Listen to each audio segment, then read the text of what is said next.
lépp li ne ci àdduna dama lay nax bum la ne bum la gisul man du ma am appétit no dama lay nax yeneen gel yi yëngalu ñu ma ak lu ñu mën si mool ye dama lay nax ooy du ma dara lu dul nitu neen teg ci ma nekk góor nee na ñu la ne góor yëpp a yam mais ku nekk ci ñoon am na jigéen ju ko mën a change kon jéem a change baby girl boo ko defee yeah girl dam la nax man du ma fokkat mun naa la yeggal ni rotkat sum la newoon naa la jëndal àdduna bi xamee bu baax waxu dootkat dama lay nax man yow katu man ma ne Batman si pàkk ngay doxantu ak man sa xol la bëgg du sa taat man wetali sa los càkku diamond nee nañ asamaan si mooy limite bi mais fuñ nar a jëm fa foo nekk ci kaw jox ma loxo ma fay weer ak étoile ci kaw dama lay nax place shopping resto life am like echo dama ko kepp si eto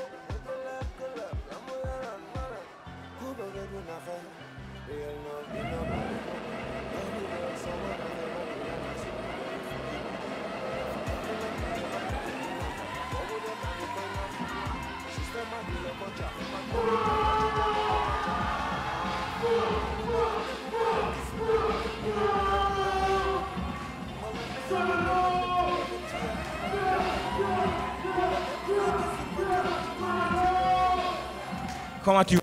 Je vais bien, merci. Tu es venu ici pour le show de Malcolm, c'est une arrêt de fou. Ouais, je suis venu aujourd'hui pour Malcolm, donc voilà.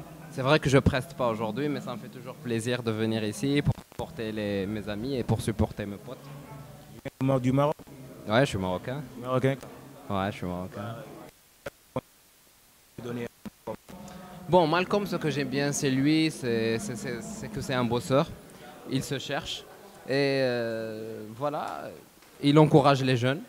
Il a plein de jeunes qui le supportent. Dans le staff aussi, il y a plein de jeunes. C'est quelque chose que j'ai apprécié. Donc c'est pour ça que je l'encourage à aller vers l'avant et à continuer à se chercher. Et pourquoi vous ne prestez pas aujourd'hui? C'est vrai. Bon, j'aurais aimé prester aujourd'hui, mais bon, faute de temps, faute de... Voilà, je n'ai pas été ici pour les répétitions et autres, donc j'ai pas eu le temps, vraiment. Je viens d'arriver, mais voilà, j'ai tout fait pour venir au moins assister mes amis ici aujourd'hui. Tu vas prester pour nous ici en direct comme ça? Vas-y. Je sais pas, c'est pas comme si j'ai... Tu le fais comme ça, il n'y a pas de problème pour ça. Hein? Bon, je sais pas. De quoi veux-tu que je parle, par exemple? Je ne sais pas. Quelle est la chose que tu aimes le plus? Non, tu as l'air d'aimer les femmes. Ah, tu adores les femmes. Qui n'adore pas les femmes? Merci quand même. Ok. Merci beaucoup. Bon, de toute façon, puisque tu aimes les femmes, moi en tout cas, je suis fâché contre les femmes. Parce qu'elles mettent des tonnes de maquillage sur leur visage. Et ça m'énerve, surtout quand elles se maquillent si mal. Elles mettent de la poudre partout, elles oublient les oreilles, on dirait des cocottes minutes. Ah, faut vraiment changer, hein. Faut vraiment changer. Merci. Ok, man, prends soin de toi, mon grand. Merci. Ok, bon. Grand bi ñoo ngi lay ziar. nax nu ko Zalika maa ngi lay delloo ziar. Gis nañ tey seen présence pour soutenir Malcolm. Malcolm lan la pour yéen quoi? Malcolm c'est un frère à nous. Je pense que ci milieu bi lañ xamante te milieu bi comme ñun ñoo ko bokk mënuñu di seetaanante képp ku xewle dañuy mënuñu lu dul ñëw taxawu la ba ay lépp lu ñu doon def ñëw taxawu la soutenir la parce que amuñu lu dul loolu comme soutien.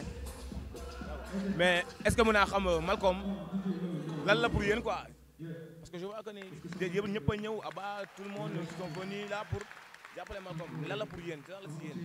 waaw dafa doon nit koo xamante ne c'est un frère à tout le monde quoi Malcolm amul xàjj ak seen ci benn nit wax dëgg yàlla moom une fois que ñu bokk milieu bi rek amatul arrière pensée ci nit da lay dugg ba mu jeex tàkk loo xewleeg loo xewlewul da ciy dugal loxoom bu la seetaanee mi ngi wax lu baax ci yow en fait da lay jëw bu rafet sa ginnaaw donc nit ku mel noonu amul loo koy fayee lu dul mu xewle nga ñëw taxawu ko lu dul mu xewle doo xaar sax pour mu wax la ko yow nga ñëwal sa bopp donc moom dem na ba am loolu ci ñun Malcolm ñun nañuy dégg datam rek pour daw ñëw lépp lu mu fekkoon ñu nekk même bu dee dañuy ñëw def acte de présence su 2 minutes sax dañ koy def ndax moom moo liggéey loolu quoi dafa doon koo xamante ne c'est un être cher qui est cher de notre chair même moo waral loolu quoi. Empire des enfants, ça va?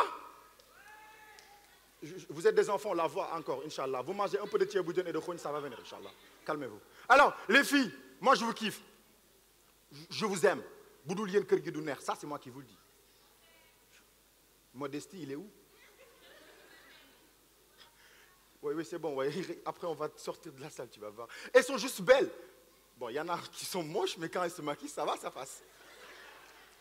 Mais ce que j'aime, c'est que actuellement, surtout côté été, phénomène été, elles ont tendance à dire qu'elles veulent perdre du poids.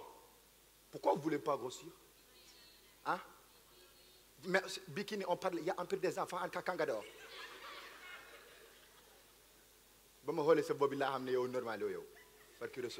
Alors, je disais, moi les filles, je les adore. Actuellement, il y a phénomène été, monsieur, dame. Et phénomène été, c'est-à-dire, elle veut aller perdre du poids, monsieur, dame.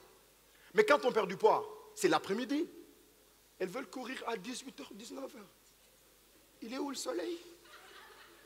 Il n'y a pas de soleil, tu veux perdre du poids. Et en même temps, surtout les étudiantes, moi je les kiffe, elles vont prendre leur argent que Macky Sall les a donné, 3500, 2000, c'est combien?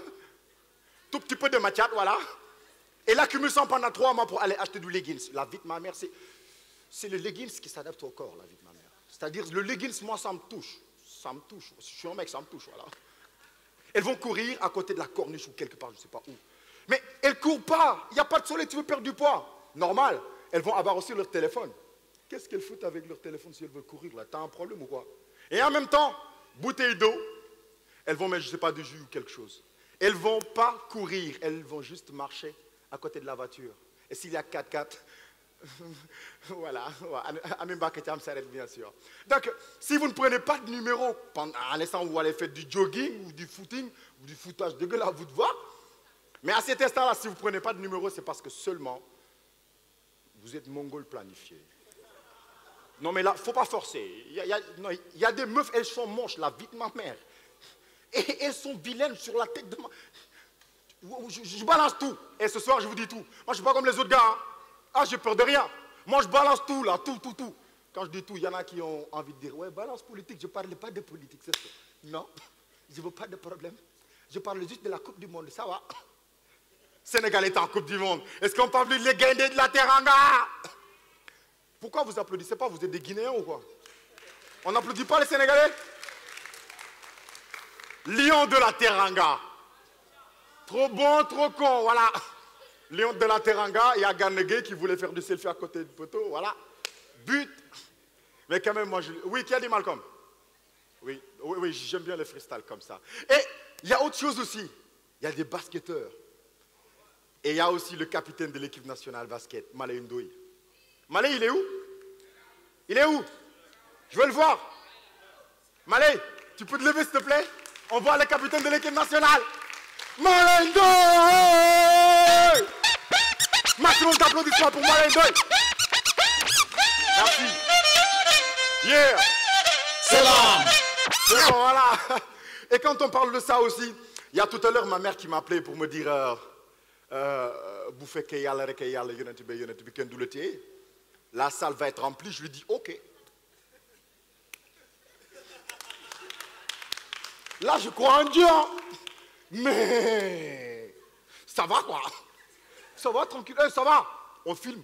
Après ça, vous coupez ça au montage RTS. Vous êtes des balances, vous. Faut pas dire que la salle n'était pas pleine. Hein. Vous allez dire c'était blindé. Vous aussi arrivez là, mais à mon photo. C'était plein. Mais on kiffe, c'est comme ça. Hein. L'essentiel, c'est de ne pas avoir de la quantité, c'est la qualité qui compte. Et il y a un autre truc aussi.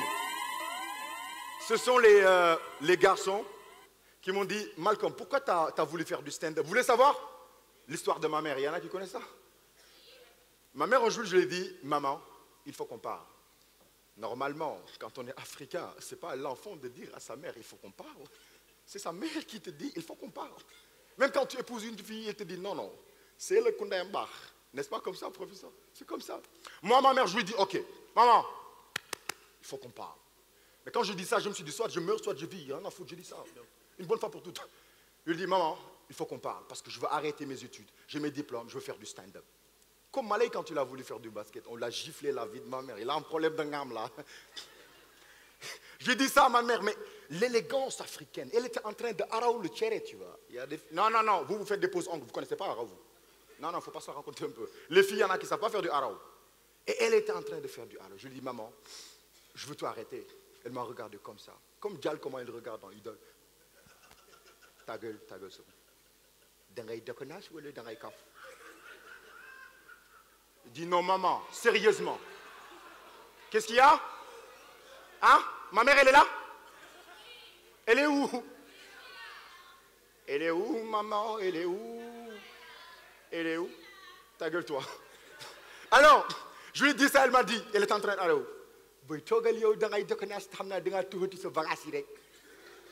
il dit, non, maman, c'est bon. Moi, je veux tout arrêter, je veux être stand-upper. Voilà, c'est bon, tranquille. Mon père, il était là, mais plus que ma mère. C'est comme si tu mixais, comment il s'appelle, Jackie Chan et Bruce Lee. Bah, mon père, il a peur d'elle tout le temps. La vie... Ah ouais, ouais, hey, hey. L'homme qui dirige à la maison, chez nous, c'est pas comme ça. C'est ma mère qui dirige. Même quand elle a le pied, ça peut tenir, ça peut venir à n'importe quel moment, tu vois.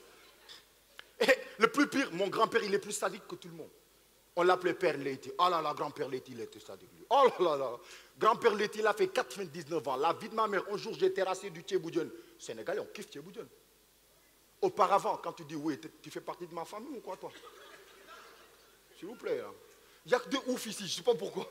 Il y a comment comme Comedy Club, des gens plus déglingos. Un jour, un gars, il est venu avec du Javalo chez moi. Je dis, Javalo, qu'est-ce que tu fais au spectacle avec un Javalo, frère? Hein? Javalo? Pourquoi? Je suis olympique ici, c'est malade. Et il y a le grand-père Leiti qui était là. Autant, Satala, c'était fait comment? Actuellement, c'est avec de la plastique. La vie de ma mère, avant, c'était de l'aluminium, sa race. Ça pesait 5-6 kilos.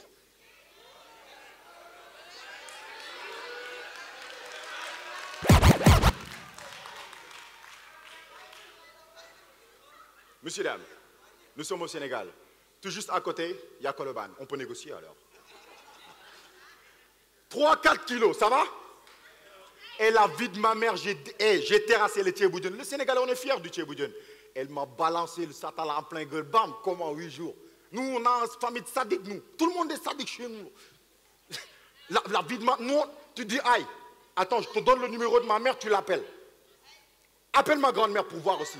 Ma grand-mère, un jour, je voulais aller sortir, mais j'ai laissé mon téléphone. Tu vois, auparavant, il y avait Booba qui était venu. Booba, personne ne sait ce qu'il dit. On ne sait pas quel genre de musique il fait. Il y a des gens qui ne le respectent pas. Il y en a qui veulent aussi. Je respecte le gars, il est Costco, il veut me tabasser quel moment. Je me calme. Ma grand-mère, elle a attendu que je sorte. Elle est allée tout de suite pour prendre mon téléphone pour taper Booba. Elle a commencé. Booba, c'est un Sénégalais. Il a regardé des vidéos de Booba. 30 minutes, je suis revenu. Je dis, mamie, est-ce que tout va? Elle me dit, easy, au calme. Oh, calme. Oh, clic. Elle a un problème de l'os. Depuis lors, elle dort comme ça. Oh, clic. Je dis, mais t'as un problème, c'est toi qui as regardé Booba. Il fallait regarder Wally Seck, hein. Mais bon, si tu le regardes, tu vas finir Faramare. C'est bon, on laisse comme ça. Alors, ma grand-mère, ouais, c'est bon, je sais qu'il y a des filles qui kiffent ça. Alors, ma mère, je lui dis que je vais arrêter le stand-up. Elle m'a dit, tu déconnes. Je lui dis non. Mais quand je dis non, j'ai élevé la voix. J'étais dans la merde, c'est-à-dire. Elle dit oui, non. Elle m'a dit, hey. Boy, Vindéchan, dof quoi. Elle a déposé la calvasse, elle me dit, barke reçur la yow. Man, mal, damay dem magal daru bay. Mal gëna salik fop. Dana la reytey, barke reçur la yow. Argay an. Anta kanga do. Anta gertu ka sa bop dof bi. Non seulement yang juddo hôpital Abbas Ndaw. Fofu lacrymogène yi biri bi moo tax nga biri wa. Bo deewul tey tugu haj barke reçur la. Ma mère, quand elle te dit ça, tu vas mourir. Ah non. Elle a fermé la porte. Elle m'a dit, assis. Je me suis assis sans problème. Elle a commencé à me donner des coups de Kouchal. Bon, coups de Kouchal, non, la génération 2000-2005, vous ne connaissez pas ça. Coup de Kouchal. Vous connaissez ça? Le fameux coup, on te dit, t'as un problème, frère, pour marcher. Ma mère, elle m'a donné des coups de Kouchal, des farumbam, des mbakous aussi, les femmes mbakous. Vous les jeunes, vous ne savez pas si ça signifie mbakous, ça? Non, c'est quoi mbakous? Il m'a dit ça. Le con, il me dit c'est du nehal. Si on te nehal 4 fois, tu vas mourir. Ma mère, elle m'a donné du mbakous, etc. Mais ce qui m'a vraiment touché quand je lui ai dit, maman, tout de suite, mais Massamba Gueye, il m'a donné 3 millions pour le premier spectacle que j'ai fait. Ça va, je suis modeste, ça va. Oh, ça va, la vie de ma mère. 3 millions, c'est rien en fait. Pour la maman, on doit aimer la maman. Alors, j'ai pris les 3 millions, je l'ai donné. Ce qu'il m'a répondu, c'est il a fait 5 secondes de silence en me disant c'est répété, donc on a modulé tranquille, bye. Je dis ok, les répètes, ça va. Mon père, il a été comme ça. Et quand on parle de nouvelle génération, j'aimerais bien qu'on raconte ce phénomène, c'est-à-dire la nouvelle génération. Vous n'avez jamais joué aux jeux qu'on jouait auparavant, des Langabouri. Balancez-moi d'autres jeux. Balancez-moi d'autres jeux, donnez d'autres jeux. Hein? Pas ensemble, vous êtes paranoïaque ou quoi? Doucement un peu. Levez la main comme en classe. Toi, sors, toi, prends la porte. Quoi? Hein? Camp, je ne peux pas dire la suite. Lambigolo, merci, parce que tu ressembles à ça aussi. Tu viens de Nyokolokoba ou quoi? Alors, quoi? Pense en 7. Quoi? P? Non, non, il y a quelque chose que tu dis, papa, je ne continue pas, non. Hein? Dawal Mbege, toi tu ressembles à Usain Bolt, c'est normal. Je dis jamais ça. Coupez ça au montage, frérot. Faut pas jamais dire ça. Toi, tu aimerais tout le temps dire good dinner, hein, c'est ça. L'histoire de ça. Mais la nouvelle génération, la vie de ma mère, papa. C'est bon, je continue. Merci. T'es un bourrois, je sais, hein. Dans ta tête, c'est Kankourang, c'est Sauroma, donc ça passe comme tu veux. Alors, on continue. Mais on est à Dakar, là, il y a du Simba quand même, du folion. On n'a pas pour des folions, frérot. Alors, et ça, c'est ce qui m'a vraiment touché. Ils sont là, ils sont nés, c'est comme l'empire des enfants, et ils ont 1000 j'aime la vie de ma mère. 1000 j'aime. Toi, tu as cramé avec une seule photo. Pendant 8 jours, il y a 25 followers. Frérot, il est où le respect? Ils sont dans Instagram, Twitter, Snapchat, partout. Everywhere, comme vous voulez. Mais nous, on ne peut pas avoir plus de j'aime que ça m'a touché. Et les jeunes de maintenant. Après, bon, mon petit frère, il est venu pour voir mon père pour lui dire il faut que Sencoin Bingen crée un groupe WhatsApp. C'est très important. Les vieux, on leur dit de créer des groupes WhatsApp. C'est quand tu mélanges Medina et Gueltap et ça donne quoi? La vie de ma mère. Le plus pire dans tout ça, un jour je passais comme ça, il y avait le groupe WhatsApp. Je voyais, même Ndiaye Kato Banana, et tout le monde s'y mettait. Et il y a Papa Ndiaye. Papa Ndiaye, il a son fils, quoi. Son fils, il était juste en train de, voilà, Togne Domou Djambo. Je ne veux pas dire le mot exact. Mais à chaque instant, Papa Ndiaye, son fils, Togne Domou Djambo. Et ce qui m'a vraiment surpris, un jour, on a créé un groupe WhatsApp. On a mis, chef de quartier a ajouté Papa Ndiaye. Chef de quartier a ajouté Dio. Chef de quartier a ajouté Dio.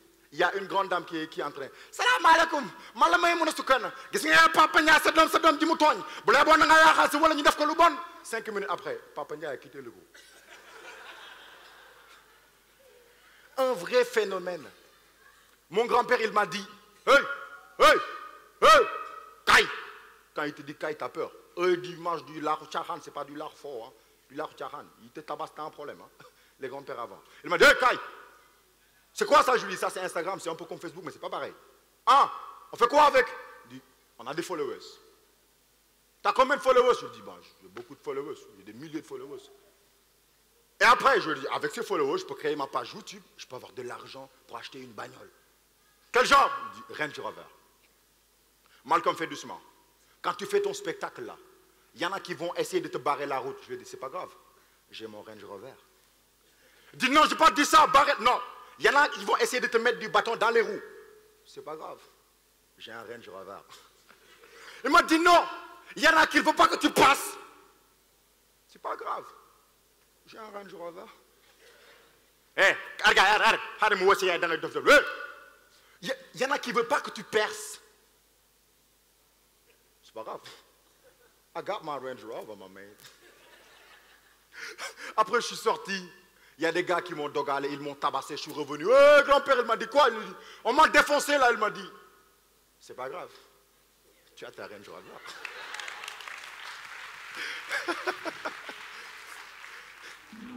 Ok, t'as un autre artiste là qui a choqué, le nom est Ndiaga quoi. Mais t'as une guise Malcolm moo fi ñëw ngeen di supporté ko quoi. dañu bëgg a xam yow da nga ñëw pour prester wala nga ñëw tout juste pour. C'est un invité wala nga ñëw pour prester? Non, ñëw naa prester naa xam naa yaa ma gisul mais prester naa.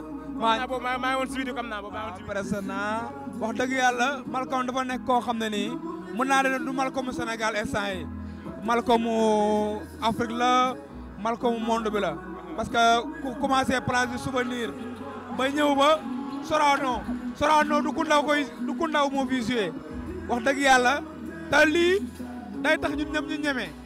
parce que li mu def ni dafa rëy nit ki da ngay ñeme parce que looy def lu ne da nga koy gëm dañ naan bu départ baaxu arrivé du baax te yàlla du fay te ba arrivé lay fay te yàlla na ko yàlla may fay arrivé waaw mais mën nañu xam yow ba doon joxe conseil Malcom ban conseil nga koy jox.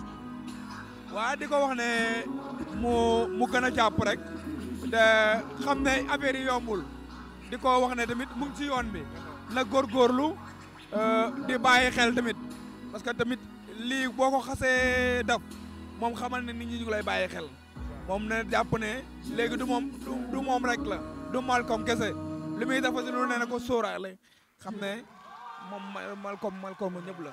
mais doon ñu may benn rek benn rek. waaw li ma lay may du bëri parce que bii dafa am benn waa ji bopp bi daa ngand bopp bi daa ngand bopp bi moo ngand waaw bopp bi daa ngand yàlla daf mu dugg ci benn oto bi daw sa waay borom bopp yi ngand yooyu nelaw da leen yomb waaye day nelaw dend ak benn meer day nelaw rek yen ko meer bi puus bopp bi mu nelawaat tuuti tegaat ko meer bi puusaat bopp bi troisième fois da ko teg meer bi rek meer bi puus ko ne ko ay sama doom teg ma sa walis bi. tey dañuy ñëw fii pour Malcom Comédie Racine Carré de Fou et on voulait savoir yéen seen taxawaay si ak Malcom parce que depuis lors je vous vois ngeen ànd ak moom lan ngeen sekk ak Malcom. bon taxawaay yu feddali kóllëre la taxawaay yu wuy si suñu métier parce que événement bu toll nii mënul am ci réew mi ñu nekk fi di nekk ci yeneen bagage donc comme lii mooy suñu yëf dañuy ñëw wuy si rek dooleel ko Malcom mu nekk ci bonne voie donc ñu ànd dooleel ko ñun ñëpp mu am réussite totale ba nga xam ne ñun aussi dinañ ci am satisfaction donc c'est exactement ça moo ñu indi fii. boo leen amoon loolu apporté Malcom comme conseil qu'est-ce que vous allez. de continuer sur cette lancée.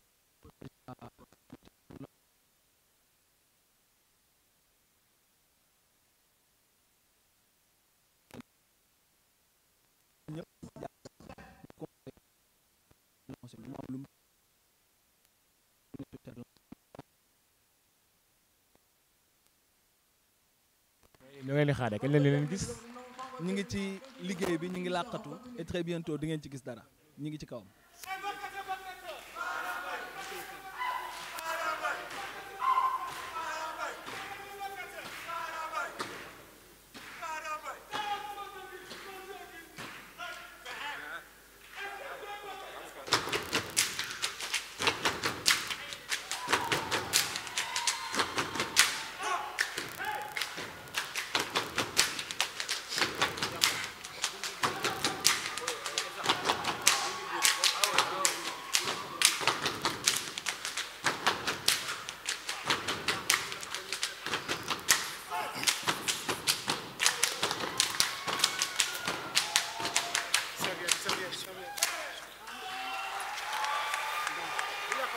On se précipite lentement. Ok.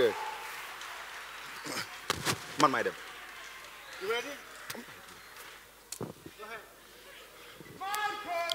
Je suis là, frérot. Ah, d'accord. Oui. On n'applaudit pas, j'ai mis quelque chose là. Vous faites quoi, vous? C'est bon, modestie. Okay, Mistrat? Yeah. C'était laquelle? Mistrat! Ah, je connais. Je fais genre. Je suis prof de danse. On y va? Hey! Ok? Hey! Hey!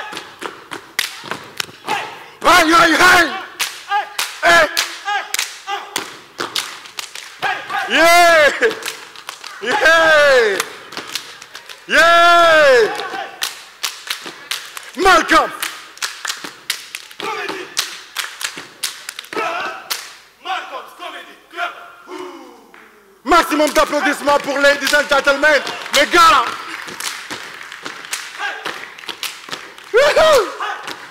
Voilà! Viens ta coupe là, c'est bon? Voilà.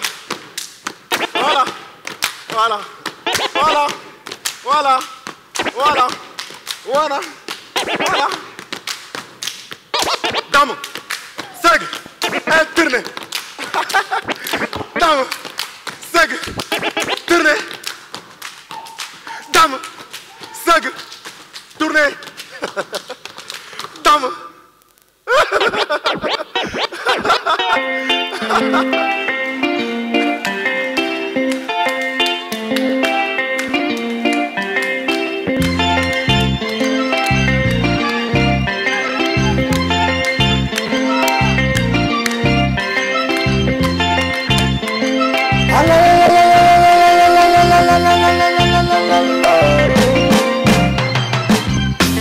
bu ma la ne bu ma la gisul baby girl du ma nelaw dama lay nax bu ma la ne yaa ma gën a lépp li ne ci àdduna dama lay nax bum la ne bum la gisul man du ma am appétit no dama lay nax yeneen gel yi yëngalu ñu ma ak lu ñu mën ci mool ya dama lay nax du ma dara lu dul nit neen teg ci ma nekk góor ne la ñu la ne góor yëpp a yam ba ku nekk ci ñoon am na diggante ko mën a change kon jéem a change baby girl boo ko defee yeah girl datu ma la nopp man du ma fokkat mën naa la yeggal di rokkat su la ne woon naa la jëndal àdduna bi xam bu baax waxu Maximum d'applaudissements pour Stay Blonde.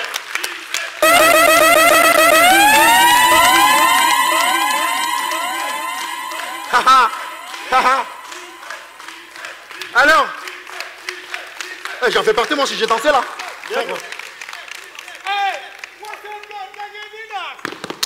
Ah, je sais pas ça.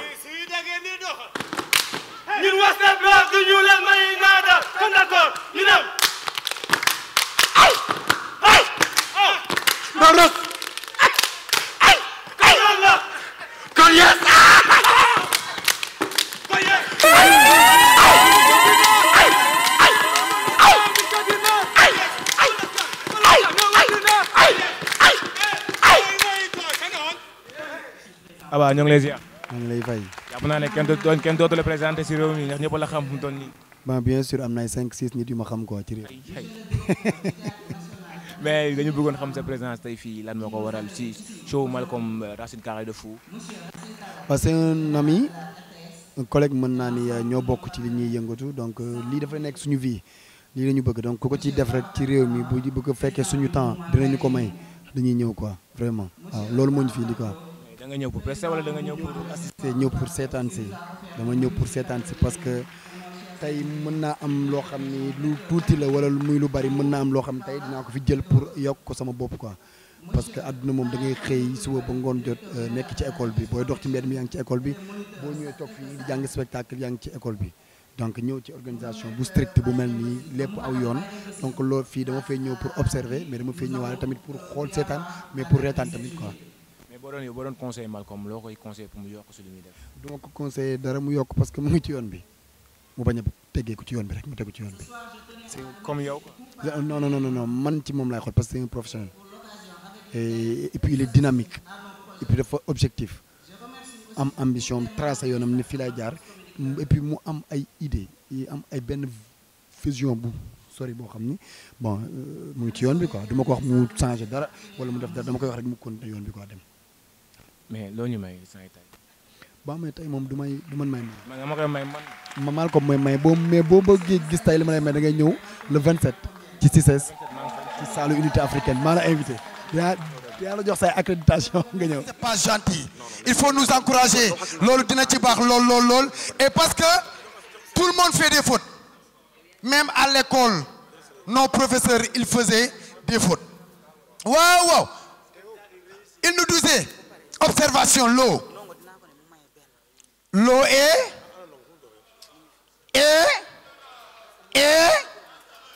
et l'eau c'est vital tamit pour ngeen bàyyi ko mais am na ñoo xam ni pour ñoom l'eau pour naan la ak sangu day leen sangu léegi parfois il me disait Abba allez effacez-moi le tableau mais je dis monsieur ça c'est une faute on dit pas effacez-moi le tableau on dit effacer les écritures au tableau et si on efface le tableau après où on va écrire il me fait Abba arrêtez ça c'est des détails en français il y a des détails ok moi je donne un exemple et monsieur sort mais tu fermes le porte il me dit non on dit la porte ma ne ko monsieur ça c'est des détails mais monsieur Sané c'est pas comme les autres professeurs c'est un professeur qui voulait et qui aimait trop le laaj est-ce que vous connaissez laaj c'était sa dégustation préférée ah oui il posait une question est-ce que vous avez compris tu dis non allez merci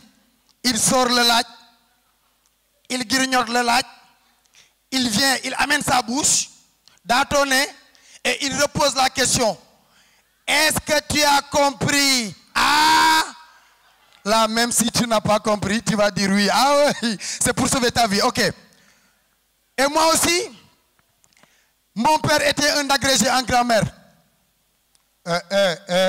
Il est décédé, respect. Respect, même si je m'en respect. Ah ouais. Et c'est à cause de lui, si je déteste le français, à jouer na ci benn partie quand même. Il n'était pas modeste. Sam papa bu ñu doon dem stade man ak sama yaay ak sama rakk bi boo gisul si tu voyais pas mon père aller au stade avec la famille, sa femme, moi et mon petit frère, et il a jamais été modeste. Même quand il meurt, même bi muy mourir moom noonu sam papa il est mort comme ça. Papa au stade, arrivé au guichet, il demande au guichetier, je veux un ticket pour moi, une ticket pour ma femme et 2 ticketons pour mes enfants. Ça c'était mon père. Ah ouais. On était une fois dans une maison. Il a trouvé un enfant là-bas. Il voulait savoir si ses parents étaient là. Il demandait à l'enfant, où est ta mère? Elle est là? L'enfant dit non. Et ton père? Il est là? L'enfant dit non. Donc les deux ne sont pas là. Allez, merci. C'était mon père. Et c'était mon père. Mais, tu veux parler français? Tu veux voir quelqu'un ou bien quelqu'une qui n'est pas modeste? Allez voir une fille qui vient d'avoir son baccalauréat. Je préfère meurer de faim que de voir une fille qui vient d'avoir son baccalauréat. Aller au marché pour préparer le week-end à manger. Il est là. Elle est là.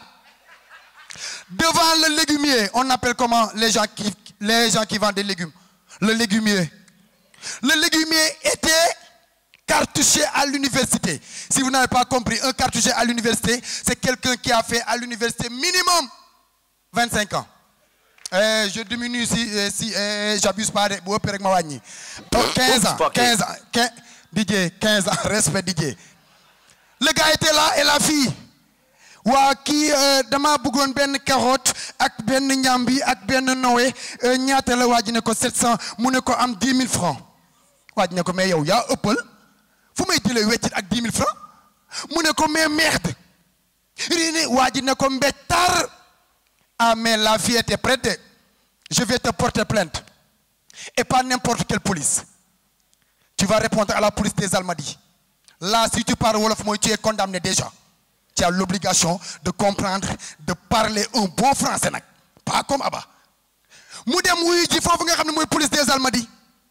Commissaire bi juk taxaw énervé na parce que xalé bi bi ñëw di clamé dafa sol ba man bëgguma ba mën na ma daanel man ba daf may yëngal ba ak sëru Bob Marley sër yi nga xam ne da ngay jël Bob Marley mais bul nekk taay finde waaw taay boo xam ni sans eau sër bi nga jël Bob Marley nga natt Bob Marley ba mu tegu ci na ci Bob Marley tegu parce que ñun depuis 81 je pense le Bob Marley gaañu 11 mai 81 ba tey ñu ngi rêvé rasta Bob Marley yënguwaat te ba tey am na xale yu jigéen yoo xam ne mën nañ koo yëngal il suffit ñu teg bopp bi fii bu ñu doxee bopp day yëngu bu ñu doxee bopp day yëngu ok gaañ bi ñëw taxaw commissaire bi ne ko tu vas t'expliquer. La fille est là, elle a déposé plainte et toi tu l'as frappé, oui ou non? Tu parles wolof, tu es condamné. Le gars était un cartouché à l'université, il ne faut pas l'oublier. Il fait, monsieur le commissaire, cette dévergondée, elle voulait me causer des diatribes et des saltimbanques. C'est pour cela que je l'ai catapulté. Le commissaire fait Alma dictionnaire bi. Wa bobu naxna. Ayta dama len di wax parfois français dina indi ay problème. Après ma bayyi Malcolm mu ñew yexi daal di yegali. Parfois français bi da fay indi ay problème parce que histoire Fallou Dieng ak Pape Thiopet ci yeen ken xamuko. C'était en Europe. Et c'est la langue française moo indi sen problème ñom ñaar. Dañ leena wo ci soirée. Ñu ñew ñu war leena fay mais sponsor bi mom moy fay. Te sponsor bi il faut mu jall au milieu de la soirée pour ngeen mëna fayeku. Il faut que ngeen yëngal soirée bi bam jax sponsor bi kontaan au milieu ngeen fayeku. Ñu d'accord ñom. Ñuy jouer seen soirée mais avant ñuy commencer dañ leena briefing. Fallou Dieng lañu wo briefing ko Fallou mo wo Pape Thiopet briefing ko. Ne ko Pape là on a l'obligation d'assurer parce que sponsors yi ñoom ñooy fay te c'est au milieu de la soirée ci la ñuy fay bu ñu kontaanee Pape Thiopet ñëw taxaw Fallou ne ko yaay ubbi yaay commencé Pape Thiopet da nga ñëw de Fallou ne ko yaay commencé mais Pape Thiopet comme dafa tàmm ambianceur la ay tubaab rek ka nekk ci biir salle bi amul nit ku ñuul ay tubaab rek Fallou Dieng rek Pape Thiopet dugg woy au secours yow Fallou Dieng salle bi vidéo au secours ci biiri tubaab salle bi vidéo en boobu la ko Fallou Dieng téel ba tey mun ko baal jërë ngeen jëf merci beaucoup merci à Malcolm kii dama bëgg asalaamaaleykum docteur Samba Gueye maa ngi lay kontaane Malay Ndoye monsieur le capitaine maa ngi lay béggee maa ngi béggee ñi nekk ci salle bi yëpp kii dama bëgg ngeen tàcc ko ba yéen ngeen sentir ne tàccu ngeen ko bah oui et parce que ñun dañu war a respecter waaye ñun dañu war a respecter ñun dañuy sacrifier suñu bopp ñun dañuy sacrifier suñu ay humeur ñun dañuy sacrifier suñu ay waa kër sacrifier ñëpp pour yéen ngeen di bëgg donc faaw ngeen bàyyiwaat ñu xel au Sénégal rek lañ dul respecter humoriste wala un comédien mais partout dans le monde tu vois des comédiens multimilliardaires donc ñun nañ ñu respecter parce que suñu métier dafa noble et merci encore une fois à mon ami et je vous donne rendez-vous le 27 juillet au 6 à la salle Unité africaine et c'est la nuit du rire merci beaucoup jaa ngeen jëf acca Malcolm jaajëf. ok ça va le grand naka mu mais da nga ñëw fi tey pour soutenir Malcolm. laa ñëw pour soutenir parce que sama grand la sama sëriñ la te li muy def nice na quoi donc mooy loolu. ok tey da nga fi ñëw pour lan fan moo la fi indi événement bi. waaw en tant qu'artiste rappeur dama ñëw fii pour soutenir Malcolm parce que d'abord je suis fan de la comédie tu vois du comédie du moins donc nice quoi. la nga mën a wax exemple jox ko benn conseil boo koy jox. bon par rapport à événement bi nice na et tout mais mu gën a am détermination gën a am ouverture par rapport ak yeneen artistes yu fi nekk yëpp quoi di def comme li muy def. merci beaucoup. jaajëf. ñu may tuuti comique sax au moins comme tey journée comédien la Racine Cara def. Rach bàyyi naa la mbir mi booy. merci. Bruno lay. waay. da ngay am jàmm. sant bu baax. tey gis nañ seen présence yi ngeen jàppale seen benn collègue Malcolm. vous êtes venu ici pour la Racine Cara de Fou. léegi lan moo leen indi si Malcolm bi fii nii pour lan moo tax lan mooy seen objectif si Malcolm avec Racine Cara de Fou. waaw en fait avant tout Malcolm c'est un frère d'abord Malcolm suñu frère la ñoo bokk métier bu ñuy def muy comédie bi te en plus yaakaar naa ne tey jii man su ma xewlee Malcolm day ñëw te man tamit warul mën a xewle man may toog sama kër yëg événement bu mel nii parce que tey jii nii biir Sorano suñu kër la te fierté la nga nekkoon fenn jóge fa ñëw fu mel ni Sorano foo xamante ne mooy suñu théâtre national sant yàlla la et man en tant que frère dama koy ñaanal avancement quoi parce que mu ngi ci yoon bi te yàlla na ko yàlla jàppale quoi en gros. boo ko doon conseillé tey lan ngay conseillé pour mu yokk si staffam wala lu muy def. waaw man vraiment xaw ma staffam te gis naa ni que ni vraiment ñoom ñu ngi ci liggéey bu nice xaw ma leen exactement mais xam naa ne ñu ngi liggéey bu nice et liggéey rek am solo bu ñu bàyyi bu ñu kii nañ ci ne rek liggéey rek mooy dëgg. loo ñu may tey quoi lu ñu yóbbaale. rek maa ngi yéeg léegi may leen. Papa Ndiaye man damay yéeg. dama nga may beneen pour yéeg bi. damay denc pour yéeg waaw loolu tax ma la koy may. merci. amal jàmm jaajëf. Messieurs, dames, merci à toutes et à tous d'être venus ici au Malcolm Comedy Club. Il y en a qui vont dire l'histoire vient de démarrer. Non, ça a démarré depuis très longtemps. L'essentiel, c'est d'amener le drapeau national everywhere in the world. Sorano peut-être ne nous fait pas rêver, ni grand théâtre. C'est le travail et la qualité qui nous fait rêver. Merci à toutes et à tous, à la prochaine. Les gars, merci Sorano. À la prochaine. Merci tout le monde. Merci. Merci. tey gis nañ ce spectacle ça a été cool lan moo waral am ci pas-pas bii nii ba nga teg lii nii ba am fit bi teg lii bii Sorano te yow ñu gis benn comédien boo xamante ne bah il n'est pas trop connu bu def lii nii te yow te connu mais ñu gis ne da nga am fit def lii pour quelle région ban lan moo la motivé balaa lenn maa ngi lay nuyu surtout waaye yéen waa Yegle TV mënuma continuer parce que nit bu fekkoon ni mën na wala am na fi dëgg day jur boppam màggal boppam suul boppam te mënu ko nit ñi rek ñoo koy jàppale d'abord ñi ma wër ni est-ce que fay naa leen lu ko jar ba tax tey ñu ñoo dimbali yàlla rek lañ tax di def ñoom la moo nekk seen combat nit day dugg YouTube dem xool Jamel Debbouze mooy sama idole day dem xool tamit Kevin Hart sama idole la bokk moo nekk meilleur stand-upper aux États-Unis lan moo tax Sénégal depuis ba Sénégal nekkee ba léegi peut-être que am na ay stand-upper mais ñu bëri xëy na amuñu woon peut-être fit bi ne ñoom kese war nañ mën a def bon français comme ñeneen ñu koy defaree bon wolof comme boolbal ni ñu koy làkkee ak tamit bon anglais comme tamit anglais américain ni ñu koy defee loolu moo tax tamit ak tamit li nga xamante ne si Baye jàngal nañu ko nee na yàlla nee na lépp lu yàlla bind ci xaalam bi nit moo ko ëpp doole te nit moo ko mën maanaam nit mooy xalifatullahi fil ard nit rek la yàlla ne yow lépp lu ma sàkk yaa ci ëpp doole léegi est-ce que kon Sorano war nañoo tiital est-ce que Grand Théâtre war nañoo tiital mu fees ak mu ñàkk fees li am solo mooy ki taxaw si kor scène mu joxe le maximum ba ñu ñëw tamit tey ñu kontaan loolu moo war tey ñu ñëw teg spectacle bi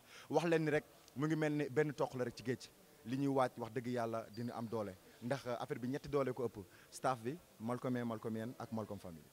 gis nañu spectacle yi am na ay artistes yu am solo yu fi ñëwoon je peux savoir que yow ma bëgg a xam ndax yow Malcom da nga am ne sa ginnaaw wala. waaw ñi nekk sama ginnaaw moo nekk yéen d'abord muy média yi moo nekk sama famille ak ñoo xamante ne si dañuy dugg ci internet bi ne gis ne li intéressé na leen rek ñoom ñu ñëw soutenir ma ay nit ñoo xamante ne si xëy na wax dëgg yàlla defaloo leen dara styliste bi mën naa ne meilleur styliste la au Sénégal mu nekk Pipo Gérard di def ay défilé Grand Théâtre ñëw tey doon taalibe wogosu summi léppam soo ba léegi ak man waa FSP fayuma leen dara ñoom ñoo ñëw jëlal affaire bi seen loxo Massamba Gueye muy sama yaay ak tamit ki nga xamante ne si mooy sama baayu bopp muy sama muxadam ndax ki la jox yàlla desee la tula dara donc franchement man aw ma seen fay moo tax dinaa def lu ma mën ak lu ma mënul Malcom Comedy Club Sorano gars yi dañoo foog ne dara la ñu ngi leen di wax d'ici 2 mois ba dem Saly parce que Saly woo nañu Saint-Louis ñu ngi ñëw ba ci Maroc incha allah pare guñu ko yéen fi ñu jëm ak yéen. da ngay waajal Grand Théâtre wala fan stade Léopold Sédar Senghor. loolu ndax du ma bàyyi sama jigéen ñi tontu la wala ma bàyyi ba ci kanam. loolu du ma ko tontu parce que tey gis nañ kaar yi fi ñëw ñibbeeguñ sax bu ngeen génne ci bi di nga leen gis yu jóge ba Mbour yu jóge tamit ba Kaolack waa Dakar tamit ñëw nañu togg nañ ay añ loolu du dara xam nga lan moom importance li nga xamante ne si Tivaouane wala Kaolack wala Touba ñu ngi koy def ñëpp dañuy dem Touba xam nga lan moo ci gën a neex xéewal bi leen fa Serigne Touba bàyyil ku fa dem dootoo xalaat ci xiif Malcom Comedy Club nekkul reetaan bi de avant le spectacle bennoo bi ci am ak togg añ yi ci am pour moi loolu fête rek la parce que affaire bi amul stress nekkul rek ñëw ree wala kii moo dàq stand up yàlla xam na ni dama koy defa wax sama yaay mel ne ko bu fekkee buzz mën naa toog suñu kër ma liggéey am xaalis ñëpp damay liggéeyal yàlla te yàlla rek tax fekk jàkkaarluñu jaamu yàlla yi te kontaanuñu suñu liggéey matul.